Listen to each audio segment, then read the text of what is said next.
हस्टेलु 4 छात्र निखोज बालेश्वर जिला नीलगिरी जामुढिया पंचायत बड़बिल गाँव में अभावन घटना। एक घरोई हस्टेल रही पाठ पढ़ुवा छात्र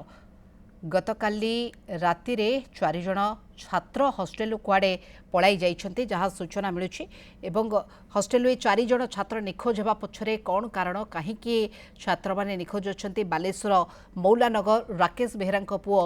नीतीश 10म श्रेणी में रही बड़बिल अंचल अक्षय आचार्य हाईस्कल पाठ पढ़ती से अंचल जगदानंद राउतों घरे मेस रे रोते सेपरी महुला नगर अंचल मुरलीधर बेहरांकर पुओ सत्येन्दु 9म श्रेणी में पाठ पढ़ुते। गतकाली आउ 2 जण छात्रों सहित मिसी राति रे मेस रु उठी कुआड़े पलाई। आज सकाळु मेस मालिक ए संपर्क में जानिबा पाई अभिभावकों को फोन जोगे जणाइथिले। अभिभावक माने आज पिलांकु न पाई नीलगिरी थाना रे लिखित भाव में अभियोग करिसेंति। छात्र माने राति रे पलाई जाउथबार सीसीटीवी रे दृश्य रेकर्ड होईछि। आम छुआटा सी हस्टेल भी पाठ पढ़े तो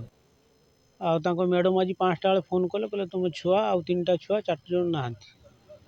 आम कहले गले कुआड़े कहले से मैंने राति 4टा बेले आम उठिक देखला बेलू 4टा छुआ ना आम आसिक तो सब आड़े खोजुचे स्कूल थिले ना प्राइवेट ना प्राइवेट हस्टेल रही सेटा जामबुड़िया असुविधा मोर सान पु ये मेस रोला अक्षय आचार्य हाईस्कल कि घरे मेस रोला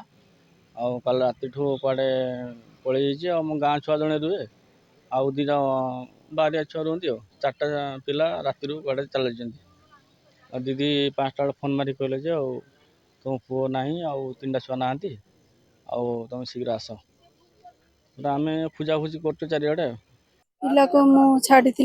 हस्टेल गोटे घर हस्टेल छाड़ी काली